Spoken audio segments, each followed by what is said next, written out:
President. Nice to have you. There's a big announcement. We have a lot of big announcements. They're sort of all big announcements, actually. It's wonderful to be in the Oval Office. I think you probably like it the best. You like it the best for press conferences? I sort of do. But today I'm excited to announce another historic achievement in our quest to lower drug prices for all Americans. Prices have come way down. We've gotten prices way down for groceries, for oil especially. Today we broke $60 a barrel. We think the oil is going to be under $2 a gallon very soon. That's about 70% lower than what it was just a year ago. So that's a big thing. And when the oil comes down, everything comes down. It's pretty beautiful to watch.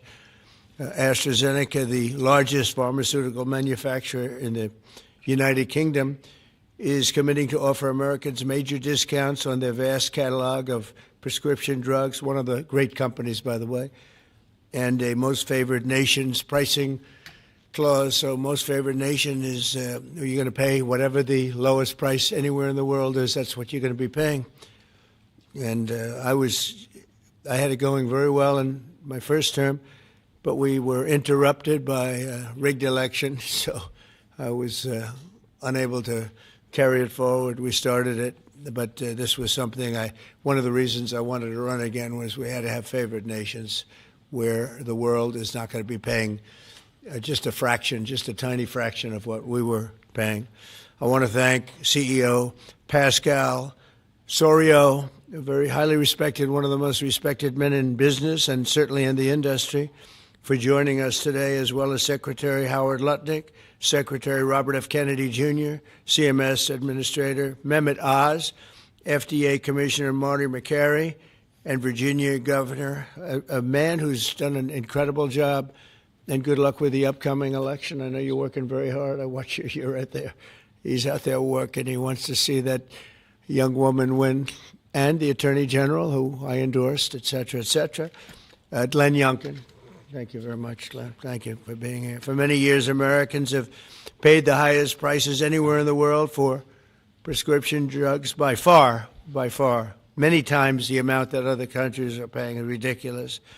Upon taking office, I signed an executive order to make sure that Americans pay no more for prescription medications than the lowest price or the same drug in other locations and developing nations. Today, AstraZeneca is committing to offer all of their prescription medications to Medicaid at most favored nations prices. In other words, the lowest price anywhere in the world, that's what we get. A move that will save American taxpayers hundreds of millions of dollars each year. And I tell the story, Glenn, that in my first term, I had the honor of being the first president in 28 years to lower drug prices during the course of the year. And we actually did, and I was so proud of myself. We called a news conference. I announced it. It was 1/8 of 1%. 1/8 of 1%. Now drug prices are going to be going down 100%, 400%, 600%, 1,000% in some cases. But for 1/8 of a cent, Bobby, think of that. I was so proud because for 28 years nobody had done it. And now it's, I think back to that, I said I shouldn't have had that news conference. But it is true. I was the only one that did it, but it was not very much. And now we're going to get, in some cases, 1,000% reduction. This is going to have a huge impact on everything from Social Security to Medicare to Medicaid, anything where they're buying any prescription drugs. It's going to have an incredible impact. It's going to lower itself greatly. AstraZeneca will also list many of their most popular drugs online at TrumpRx.gov. TrumpRx. I don't know why they put the name Trump. I did not tell them to do it, but I'm honored to let them do it. That's true, actually. That heavily reduced most favored nations cost. Americans can expect discounts, and as I said, it could be in many cases way over 100%. And as an example, one particular drug that's hot, very hot, 654% on inhalers, COPD and asthma, as well as certain diabetics medications. They're going to be averaging about 654% reduction in price. You believe that one? the Democrats will say, well, he should have gotten more. It's crazy. In addition, all medications AstraZeneca introduces to the American market going forward will also be sold at these heavily discounted rates.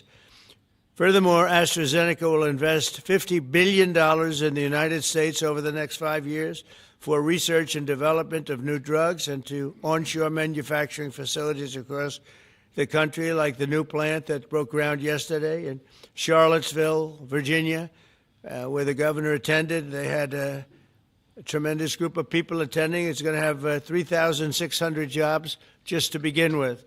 And that's going to be a fantastic plant. I saw a picture. It's going to be the best, right? You can't get any better.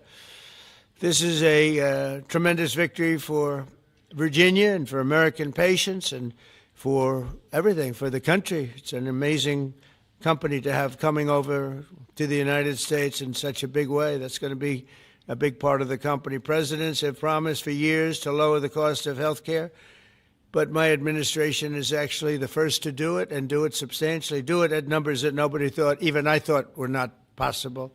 When you think of it, if you got a 1%, 2%, 5%, that's good. You did a good job.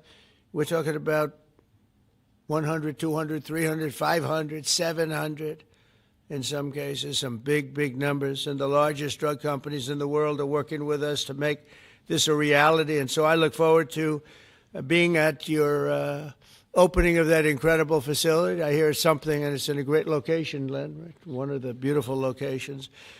So I'd now like to ask Secretary Kennedy to say a few words, followed by Dr. Oz, Pascal, Governor Youngkin, and we'll take some questions afterwards. Would anybody like to have some questions? Yes? Oh, I'm shocked. Okay, we'll take them right after, okay? Bobby, please. Thank you, Mr. President. I talked about this a little yesterday in the cabinet meeting, but it's worth repeating because it shows this historical achievement as really monumental. When I was in my confirmation process, virtually every Democratic senator showed me their preoccupation with making sure that we completed, that I was going to continue to get a commitment from me to continue the IRA drug price negotiations. That the IRA required the Democrats, while President Biden was in the first year of the IRA, to negotiate 10 drug prices down. And then I was supposed to, my first year, negotiate 15 and 15 every year thereafter, and that was their plan. The Democrats claimed that they had a 22% reduction, and that was a great success. When we actually looked at that, when I came into the agency, we realized we were actually paying more for 8 of the 10 drugs. The 22% reduction was off of list price. And Medicare ended up paying more for 8 of the drugs, equal for the 9th, and about a 2% discount on the 10th drug. So that was the plan, and that's what they did. We are continuing the IRA negotiations, but thanks to the president's leadership, we have achieved something extraordinary here, which is a dream that he's had for 20 years because he's the common sense president. He saw something 20 years ago. He learned that we were paying 3, 4, 5, sometimes 10 times for the same drug as they were paying in European countries. Some of these drugs were manufactured in facilities in New Jersey and then sold for 1/10 the price in Great Britain, in London or Paris, that Americans were being charged for them here. He saw that this was unfair. Every Democratic president, every Republican president has said that this was the gold standard. This is what we needed to do. Nobody's been able to change it. And when we came in, I have to say I was pessimistic about doing MFN. Dr. Oz was pessimistic. Our staff, John Brook and Chris Klump and the other people we brought in were all pessimistic. The president saw something that we didn't see, which is we had leverage. And that came through Howard and the tariffs, and we had extraordinary leverage to craft these deals. So last week we had Pfizer in, which is one of the biggest American pharmaceutical companies. Today we have AstraZeneca in with Pascal Sorios, which is one of the biggest European pharmaceutical companies. And the president asked us to do three things. One, to get MFN prices. Two, to not bankrupt these companies. He understood that America has to be the center for innovation. The drug industry needs to innovate, that it's critical for its bottom line, it's critical for the health of the American people. And he asked us also to make sure that those companies would keep their promise to reshore this industry. For national security purposes, for our economy, it's critical. These companies are making these drugs in the United States. We were able to achieve all those things, and partially with the visionary help of Pascal, where is he? Of Pascal Zorias, who understood that innovation and the business doesn't work if everybody is not pulling the oars, if everybody doesn't have the skin in the game. The whole world was riding on our shoulders and riding on our dime. 70% of pharmaceutical revenues comes from this country. We only have 4.2% of the world's population, and we were paying for 80 or 90% of the innovation here, and the rest of the world was a free rider. And Pascal understood that that's not fair, and it's not a good, sustainable, long-term business model. And he came to the table. He was one of the first leaders to come to the table. I want to thank him for his vision, for operating with us in good faith. And this is an extraordinary deal. Not only that, but as the president just pointed out, he is also reshoring this industry here. He has 19 facilities already operating in this country. He has this other facility in Albemarle County that Dr. Oz went with Governor Youngkin and broke ground on yesterday. He has a second facility that is under construction in Kendall Square in Boston, another facility in Rockville, Maryland, and a fourth facility in Copper, Texas, right outside of Dallas-Fort Worth. And he's got plans for building many more in this country, thanks to the president's leadership, to the tariffs, and to the common sense the president has demonstrated in his own commitment to make drug prices lower for hardworking Americans. So I want to thank the president for your visionary leadership. I want to thank Dr. Oz for his part, and Marty McCary in negotiating this deal. Dr. Heidi Overton, Theo Merkel, Chris Klump, and John Brooks, who all played critical parts in the negotiation. And of course, Howard Lutnick, who was the key to these negotiations. Who do we bring up now? Dr. Oz. Thanks, Secretary. He'll take your place, Pascal. Oh, Pascal, I get to introduce Pascal, which I'll do with great joy and honor. So the world is watching as President Trump tries to make peace in every place he can go. But at the same time, President Trump is putting peace into the hearts of Americans and bringing peace of mind to them, especially Americans who cannot afford their medications. And just to put a number on this, as he releases us from the bondage of paying 3 times more for the exact same product made in the same factory, in the same pill box, in the same instruction manual overseas, rather in this country than we pay overseas, it creates an opportunity for us because, Mr. President, you're turning the art of the deal into the art of the heel. And that is something that you're going to witness today. And it's the second, we have more coming, but this is a very important one because I want to set the stage here. And Mr. Secretary, you're too modest. Secretary Kennedy did have a vision to push hard on this. He understood we could give the right medications to the right people at the right time. And there is nothing more maha than giving folks life-saving medications in a timely fashion so you prevent illnesses and treat other ones that have already occurred. You save lives that way. That literally is what was on the line as we began negotiating these. So let's set the stage. Where are we right now? Why this order? Last week in this very room, President Trump welcomed the CEO of Pfizer, and that company, a leading U.S. pharmaceutical company, pledged to provide exactly what the president promised.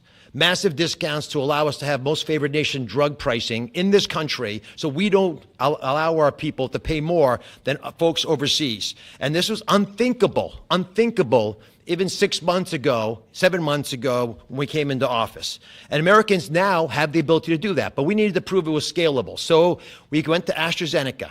which is the leading pharmaceutical company, a leading company in the entire world, but a massive opportunity in this march to MFN, a march to most favored nation drug pricing. And to have this message land clearly, we needed to make sure that the president's demand for fair drug pricing was heard all around the globe. And I actually think the single most powerful tool we had was the president, because people take him seriously. And some of the things that they were hearing overseas were alarming them enough that they began to realize the jig was up. So let's talk about the deal specifically. What are John Brooks, if you give me my Vanna White, please. John back there is Theo, Vince, Heidi were parts of the team. There are other members of the team I'll speak of in a second. So these are the 5 deal points. This is what Trump RX, by the way, which just launched, TrumpRx.gov, which was a unanimous name, by the way, Mr. President. He was not involved in picking the name, but it was not a difficult one to land on. We thought it had a catchy element to it. All primary care medications sold by AstraZeneca are going to be available on Trump RX, which means no more gaming, no more middlemen. Starting early next year, when you go to the website, you'll be able to see a marketplace. We're not selling the drugs. We're just making information available to everyone so you go to the right place to buy the right medication. Second, drugs for lung diseases are discounted massively, and that's over here on this line. The president highlighted 650%. They're significant discounts, and these are medications. We just picked the ones for lung disease and one for metabolic syndrome, diabetes, but there are others that are included. We have most favored nation pricing for everyone who is on Medicaid in this country. That's why Governor Youngkin is able to do backflips with his nimble 6'6" physique. Because for governors, this is a massive problem. If Medicaid prices continue going up, it crowds out other social services, which he'll speak to. We also have MFN for all new prescription drugs. Mr. President, by the time this term is done, 95% of all drugs sold in America, branded drugs and generic, will be available at most favored nation drug pricing. Americans are going to benefit if the prices drop abroad. So Secretary Lutnick is going to make sure that if we get better prices for these companies from our partner countries overseas, the American people see those benefits, and there's going to be onshoring of manufacturing. And as has been mentioned, I stood with Governor Youngkin and Pascal Soriot as we broke ground yesterday in Charlottesville, Virginia, in a massive $4 billion facility. That's the hard hat, Mr. President. I know you like construction, so that was all I could bring back. But there was a lot of remarkable energy.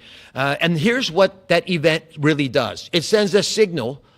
It sends a signal for all countries around the world to stop freeloading off American innovation. It's done. It's not going to happen anymore with this president. And if you aren't picking up your end of the bargain, then you're going to be welcoming a lot of more companies to leave your shores and allow us to welcome them into our shores as they open up manufacturing facilities here. And for all the pharmaceutical companies out there, we're talking to all of you, pick up a shovel. This is a great place to build a facility, as AstraZeneca has shown us, and I think it has a wonderful opportunity in the future as well as this country continues to support the innovation Secretary Kennedy spoke about, because we're not compromising that at all. We're just getting fair prices for the American people. To the team, tough negotiations, Mr. President. You know how hard they can be. You can't get there without world-class negotiators, and we are blessed by individuals to work with the AstraZeneca team who are killers, head-to-head. And why? Because talented people out of the private sector are coming into government to serve this president in a generational opportunity that they feel in their heart will make a difference. John Brooks is part of that team. Chris Klump, Inma Hernandez, numerous other folks contributed as well. But we're open for business. And if you want a great position and a patriot, like the folks who negotiated these deals, please consider coming with us, because the president has made it clear that you will make a difference in government. Finally, I want to thank Pascal Soriot. Pascal's an interesting, almost enigmatic individual. He's a CEO of AstraZeneca. He is born in France, Australian citizen, knighted in Great Britain, running their largest pharmaceutical company. So you figure out the lineage. But one thing I know is a very, very smart man who came here early on, took the president seriously, and he recognized the inherent unfairness of the European model of global freeloading off our innovation. He appreciated the challenge, and he wanted to be part of the solution. So Pascal, take it away. Thank you so much.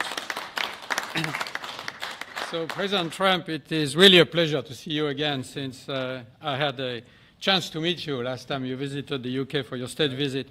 I know the King actually kept you late during the night, during your visit, late up at night.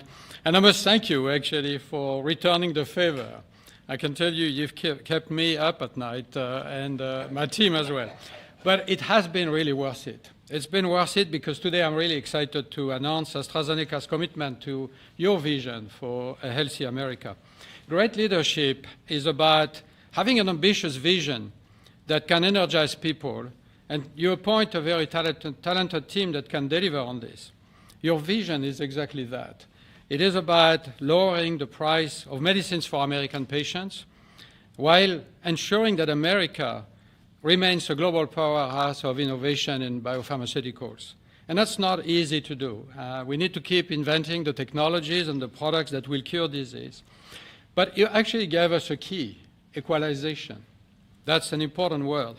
Yeah. You've assembled a remarkable team, actually, that together with us found a way to deliver on your vision. I would like to thank you, Mr. President, for your collaborative and your trusting approach throughout the discussion that led to this agreement.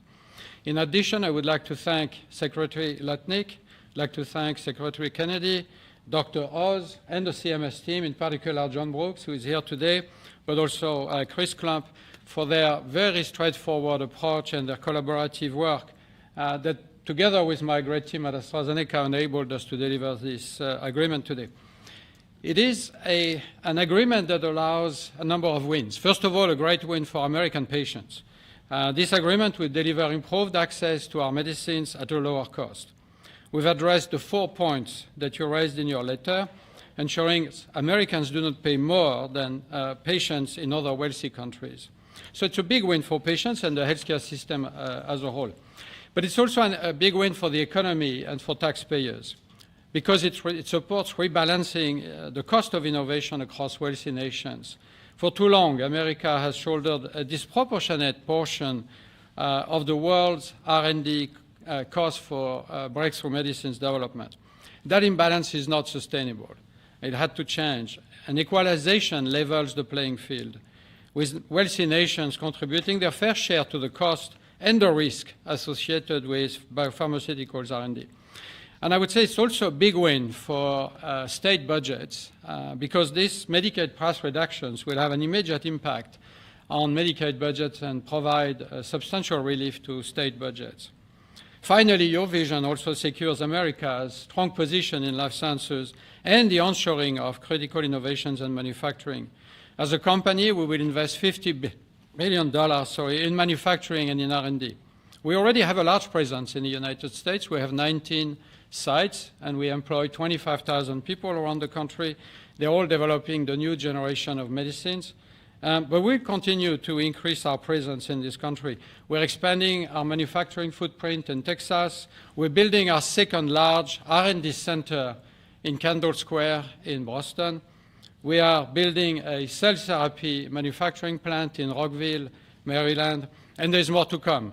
So a lot of investment over the next few years. I want to say that I appreciate very much Secretary Lutnick granting us a 3-year tariff exemption to localize the remainder of our products. Most of our products are locally manufactured, but we need to transfer the remaining part to this country.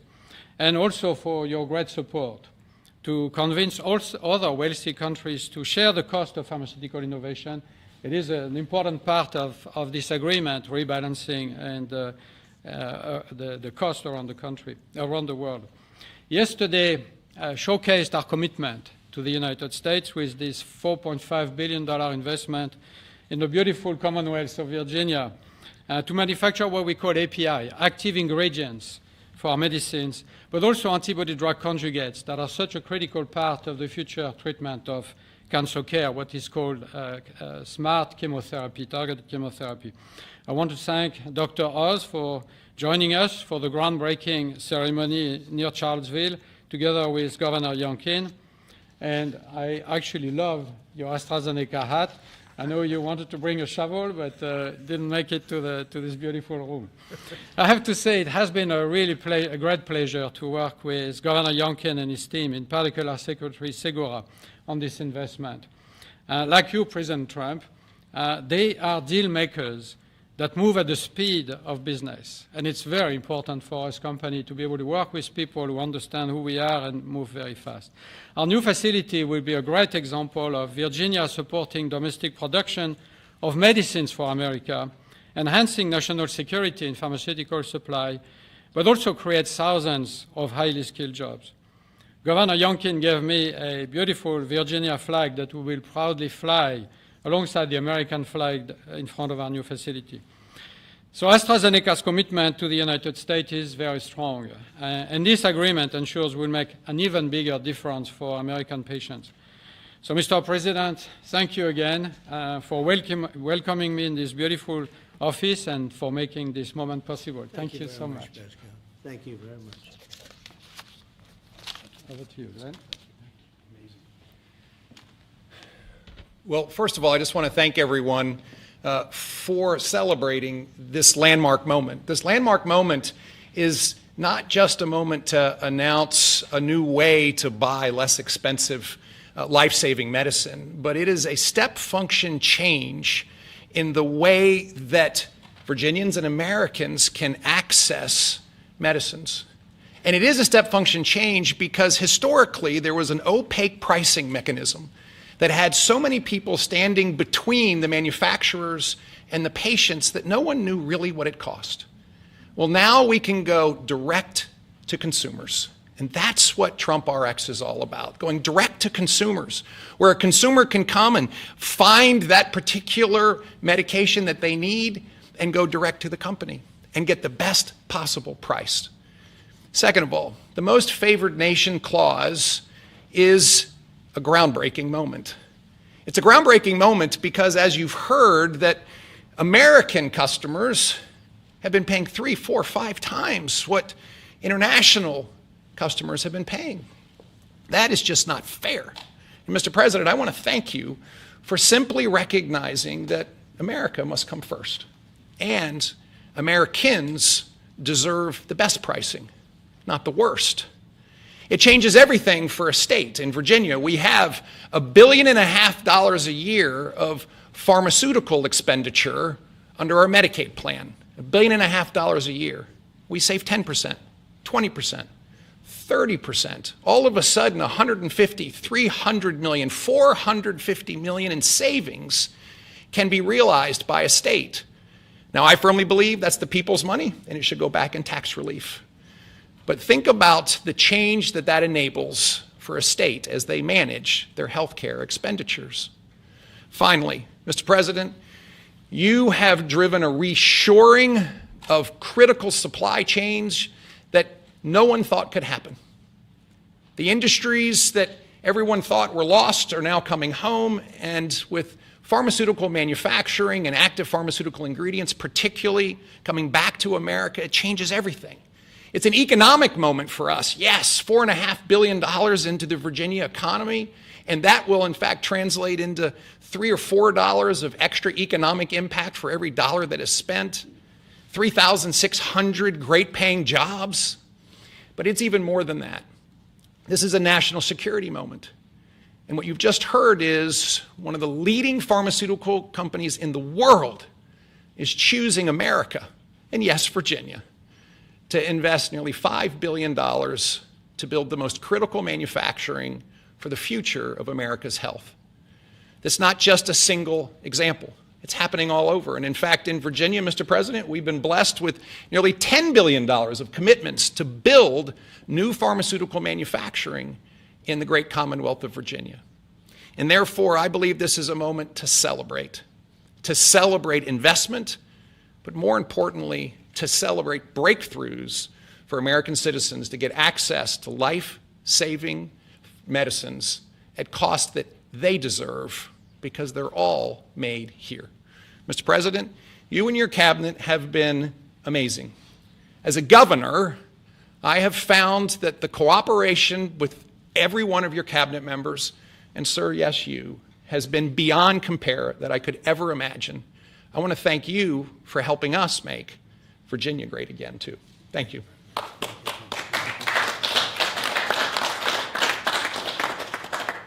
So we have, at this moment, I think we just cracked $18 trillion in commitments and investments in our country. As an example, the last administration was far less than $1 trillion for 4 years.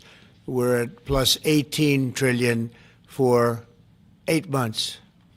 There's never been anything like it in history, in any country, anywhere in the world. So that's great. But maybe for purposes of this, more importantly, we're going to bring drug prices down at numbers that nobody ever thought possible, Glenn. I think nobody ever even thought it was possible. So we're going to be doing a lot of business, but we're going to be also numbers that when you're 2, 3, 4, 500% less.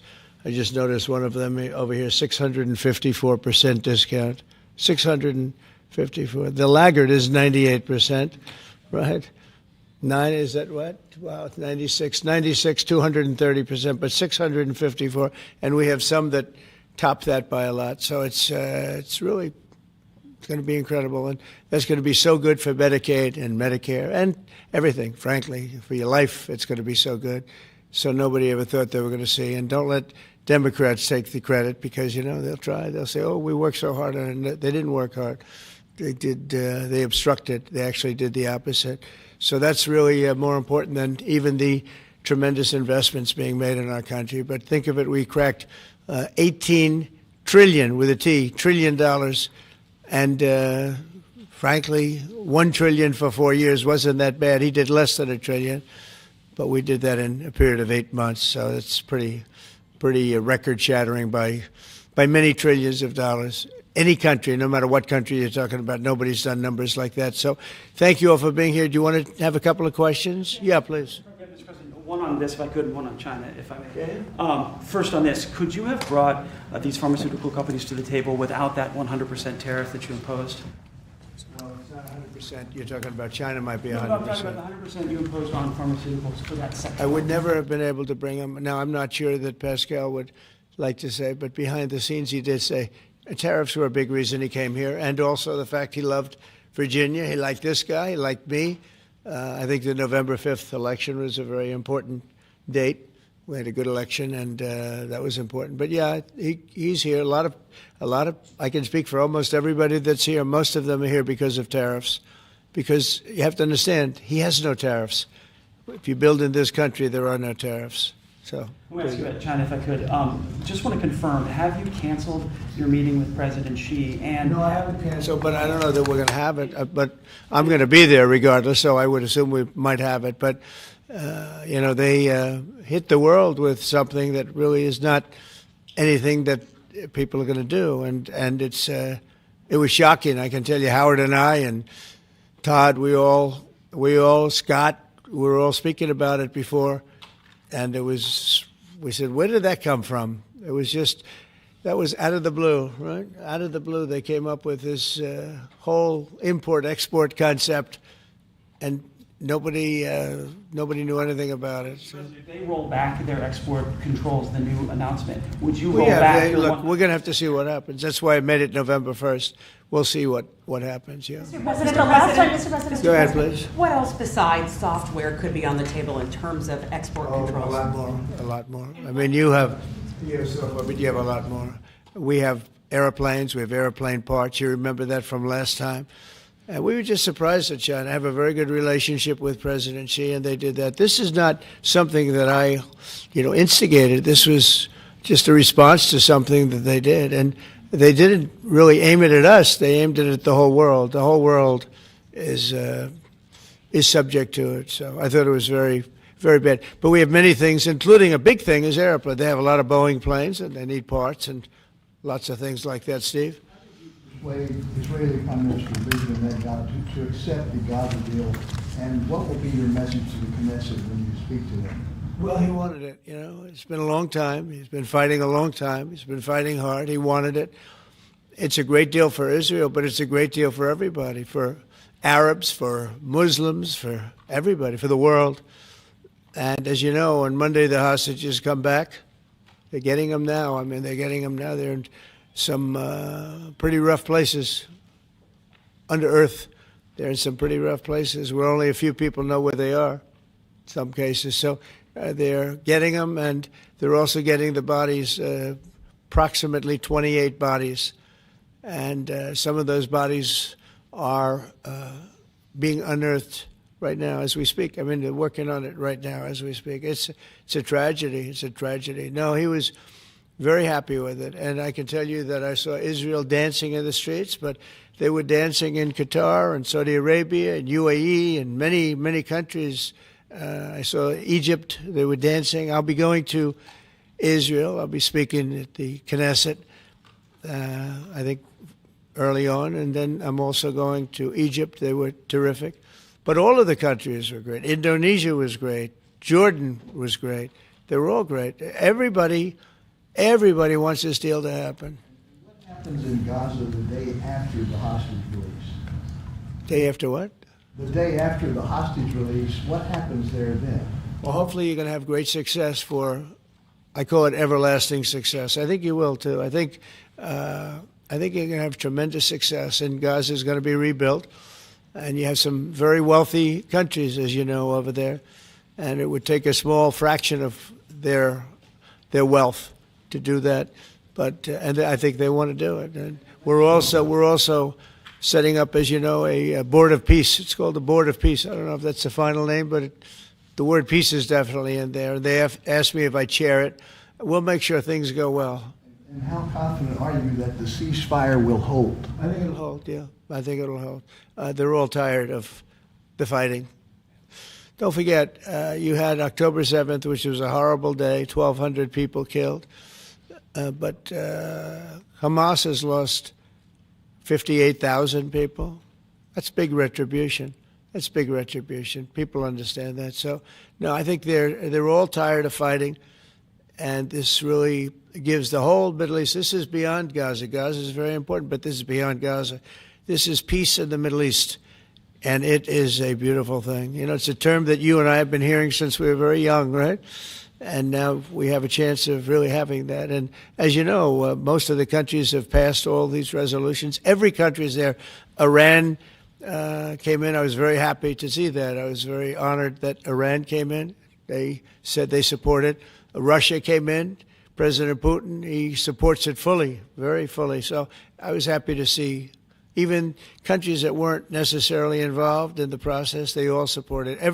I don't know of anybody that does it. And I've never seen happier people than many of these places, not just Israel. Many of these places, they're all dancing in the streets. I've never seen anything like it. Yeah, go ahead, please, in the back. Thank you. What guarantees did you give Hamas to persuade them that Israel will restart the bombing campaign once the hostages have been exchanged? What did I do with respect to them? Well, you know, I spoke a little bit tough, and that's what would happen. I mean, you have to speak tough. That's a tough world. That's a tough, as they say, neighborhood. And they're tough people. They're very tough people, and they're smart people. They're good negotiators. They have a lot of things going. They put that to good use. They're going to be very, very successful. But they knew the retribution would be tremendous, unsustainable. It would have been unsustainable. It would have been complete obliteration, and they didn't want that. And nobody wants it at this point. They want to get on with rebuilding the entire Middle East. It's not only Gaza. It's going to be the entire Middle East. They're going to be able to live in peace. Now we have some little hot spots, but they're very small. You know the ones I'm talking about. They're very small. They'll be very easy to put out. Those fires are going to be put out very quickly. Yes, ma'am. Thank you, Mr. President.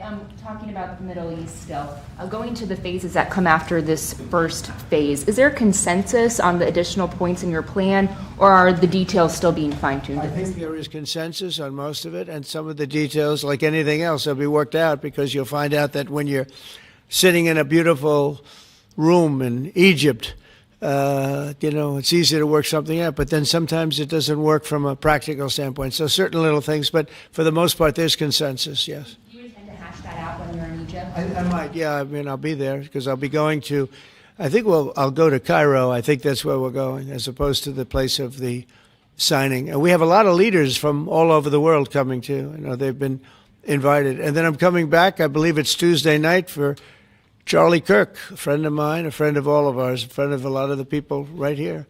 And we're giving him the Presidential Medal of Freedom, which is the highest honor you get outside of the Congressional Medal of Honor. One's military, one's civilian, but it's the greatest honor. And Erica, his beautiful wife, is going to be here, and a lot of people are going to be here. So, it's not easy for me to get back. it's a very quick trip, but I'll be making 2 major stops, and then I'll be on the plane trying to get back in time for Charlie. They're going to have a great celebration at the White House, in the East Room of the White House. Mr. President? Russell Vogt said the reductions in force have begun related to this shutdown. How many layoffs have you authorized for this first round, and from which agencies? And it'll be Democrat-oriented, because we figure, they started this thing, so they should be Democrat-oriented. It'll be a lot, and we'll announce the numbers over the next couple of days, but it'll be a lot of people, all because of the Democrats. I mean, they want to give $1.5 trillion to people that came into the country illegally. More important than that, because we all have a big heart. We want people to be taken care of, but we have 0 people coming in. You know that, Glenn, right? That's a pretty impressive number, even for a successful governor. But we've had, for the last 4 months, 0 people coming in illegally. They're coming in, but they're coming in legally. They're coming in through a process that's really a really good process right now, because we want people to come in, but they have to come in legally. So what we're doing is, as these different groups come due, we're going to make a determination. Do we want them a lot? And I must tell you, a lot of them happen to be Democrat-oriented. These are people that the Democrats wanted, that in many cases were not appropriate. We fought them at the time, and it was ultimately signed in. And some of these people, these are largely people that the Democrats want. Many of them will be fired. Yes, please, behind. The Nobel Peace Prize was announced this morning. Your thoughts? Which one? The Nobel Peace Prize. Your thoughts? Look, including a very big one, and I'm not sure, when you say big, it's certainly, I think, to the mind of most, the most important deal ever made in terms of peace. But the one we just signed, it's been signed, sealed, and it's going to start taking place now. It's already started. Monday's going to be a very big day when the hostages come back. But I made 8 deals, transactions of wars. One was 31 years going on. 10 million people were killed. One was 34 years. One was 36, 37. One was 10. One was just starting. 2 were just starting, actually, but they were well on their way. In the case of India and Pakistan, 7 planes were shot down. It was a bad one. And I did it largely through trade. I mean, that one, numerous of them. I talked tariffs. I said, look, if you're going to do that, we're going to put very big tariffs on your country. And they were both great. They stopped fighting, and there were 2 nuclear powers. So, they're all big. They're every one of them big. You take a look at the Congo. You take a look at the Congo and Rwanda. 10 million people killed over a long period of time. Got that one solved. We did a total of 8 as of this. 2 days ago, I would have said 7, which I did say, but the other one was signed up, sealed. As you know, Israel signed it just now. They signed it and they approved it today, their parliament. And it's a great honor to be involved with so many. So the person who actually got the Nobel Prize called me and said, I'm accepting this in honor of you because you really deserved it. That a very nice thing to do. I didn't say then give it to me, though. I think she might have. She was very nice. And I've been helping her along the way. They need a lot of help in Venezuela. It's a basic disaster. So, and you could also say it was given out for 24, and I was running for office in 24. All of the transactions that we did in terms of closing, but there are those that say we did so much that they should have done it, but I'm happy because I saved millions of lives, many millions of lives. And speaking of somebody that saves lives, don't ever play golf with it, because Keegan Bradley just walked in, one of the greatest golfers in the world, the captain of the Ryder Cup. And man, I'll tell you, you did a good job. You almost came back. I turned on, I said, I sort of turned off. It wasn't looking good. And then a little while later, I turned on. I said, you guys might make, that would have been the miracle. What a great job. He's respected by those golfers like nobody. And I just want to compliment you, Keegan. That was an incredible job. Right here, we have a lot of unfriendly fake news media. And he's not used to that. He's used to getting only good publicity, I think, Howard. These are all golfers. But you're some golfer, I'll tell you that, and some leader. Thank you very much. Great job. Thank you, Keegan. Mr. President, on China. Yeah, please. On immigration, ICE are making arrests, target arrests at courthouses in New York City and around the country. Criminals, they're arresting criminals, that's right. Yeah, go ahead. I'm happy about it. I want them to arrest criminals. And if you take a look at D.C., a year ago, D.C. was our great capital was a very unsafe place. You know that. Some of you were mugged and talk openly about it. Some of the media was mugged. But right now, D.C. is one of the safest places in the whole country. The restaurants are booming. They're opening up new restaurants. The restaurants were all closing. Now you can't get into a restaurant. They're opening up new restaurants.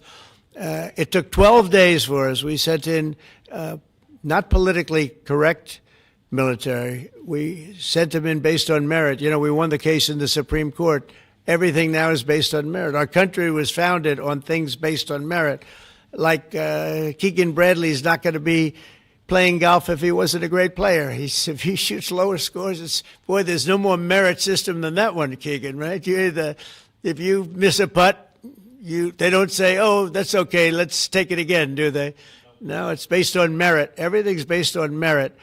And we're back to the merit system. And when they saw that military is all about merit. They're big, strong people that they're patriots too. And you take a look at D.C., and now we're in Memphis, and Memphis was really crime-ridden. It was terrible.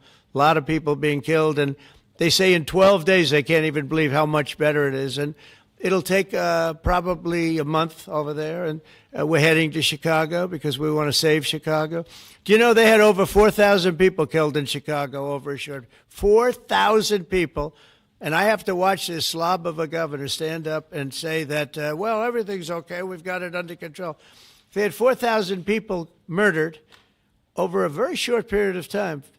There's not a city in the world, I don't believe, that can claim, you hear so much about different, I won't, embarrass anybody, like by saying Mexico City or by saying anywhere in Afghanistan. There's no place like that. And then I have to listen to the mayor who's got a 5% approval rate, maybe less. He's an incompetent man.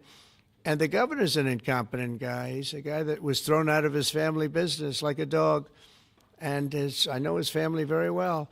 And now he's a governor. And when I watch him trying to say that it's okay, we have crime under control, I lost 4,000 people over a very short period of time. I believe it's like 7,000 people were shot but didn't die. But 4,000 people died. And then he gets up and talks about how it's not a problem. Or Portland, Oregon. I mean, every time I look at that place, the place is burning down. There's fires all over the place.